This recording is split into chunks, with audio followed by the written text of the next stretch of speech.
Hi, good morning. ఖుషి నవ్వుతుంది ఖుషి నవ్వుతుంది. నవ్వుతుంది. చెప్ గుడ్ మార్నింగ్, చెప్ గుడ్ మార్నింగ్, గుడ్ మార్నింగ్ అందరికీ. ఎందుకు చెప్తుంది గుడ్ మార్నింగ్ అంటే పొద్దున్నే డైలీ మా ఇంటికి వస్తుంది. ఇక టైం చూసుకుంటుంది, టైం మీద ఉంటుంది. ఇక కొంచెం తినబెడితే కొద్దిసేపు ఎక్కువనే ఉంటుంది. తర్వాత ఇక చిన్నపిల్ల కదా, అప్పుడప్పుడు పాలగుతి వస్తుంటుంది, పాలు తాగాలనిపిస్తుంటుంది. ఇక పాల కోసం అన్న వాళ్ళ మొత్తంకి పంపించాలి. కొద్దిసేపు ఇక పాలు తాగినంతసేపు పాలు తాగుతుంది, వాళ్ళ మందరం అనుకుంటే మళ్ళీ నైట్ వచ్చేస్తుంది. నైట్ వచ్చేసి ఖుషి మీద ఆడుకుంటుంది. మా దగ్గర అయితే ఉండదు, ఇక ఖుషి మీద ఆడుతుంది. ఇక కింద మీన ఇక ఖుషి అన్నకి చూపి అగా అన్న ఇక ఖుషి మీద ఆడుకుంటుంది.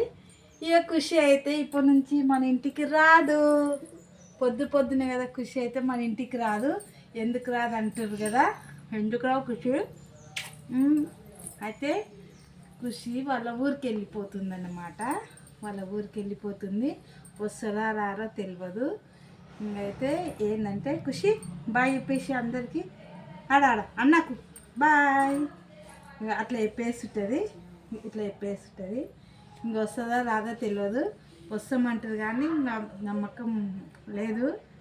ఇక రేపటి నుంచి అయితే ఖుషి రాదు. ఈరోజు ఒక్కరోజే ఉంటుంది ఖుషి. ఈ ఒక్కరోజుతోటి మనం టైంపాస్ బాగా చేద్దాం. ఖుషి బాయ్ చెప్పి అన్నకి చెప్పు బాయ్. గిడా బాయ్ పైన బాయ్. అట్లా అట్ట బాయ్ బాయ్. మరి